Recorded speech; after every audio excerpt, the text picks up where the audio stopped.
మరో బ్రేకింగ్ చూస్తున్నాం. వైసీపీ నేత చెవిరెడ్డి భాస్కర్ రెడ్డికి సుప్రీంకోర్టులో ఎదురు దెబ్బ తగిలింది. ఆంధ్రప్రదేశ్ మద్యం కుంభకోణం కేసులో ఎక్సైజ్ శాఖ ప్రత్యేక అధికారి దొడ్డా వెంకట సత్యప్రసాద్ కు ముందస్తు బెయిల్ను రాష్ట్ర సర్కార్ వ్యతిరేకించలేదని చెవిరెడ్డి పిటిషన్ దాఖలు చేశారు. ఆయన్ను అప్రూవర్ గా మార్చి తప్పుడు సాక్ష్యాలు సృష్టించేందుకు ప్రయత్నిస్తున్నారని అందులో పేర్కొన్నారు. ఈ పిటిషన్పై సుప్రీంకోర్టులో వాదనలు జరిగాయి. పిటిషన్లో విచారించాల్సిన అంశాలేవీ లేవని సుప్రీంకోర్టు తెలిపింది. చెవిరెడ్డి భాస్కర్ రెడ్డి పిటిషన్ను డిస్మిస్ చేసింది సుప్రీం.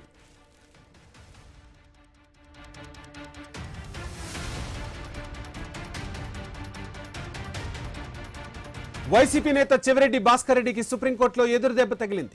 ఏపీ మద్యం కుంభకోణం కేసులో ఎక్సైజ్ శాఖ ప్రత్యేక అధికారి దొడ్డా వెంకట సత్యప్రసాద్ కు ముందస్తు బెయిల్ను రాష్ట్ర సర్కార్ వ్యతిరేకించలేదని చెవిరెడ్డి పిటిషన్ దాఖలు చేశారు. ఆయన్ను అప్రూవర్ గా మార్చి తప్పుడు సాక్ష్యాలు సృష్టించేందుకు ప్రయత్నిస్తున్నారని అందులో పేర్కొన్నారు.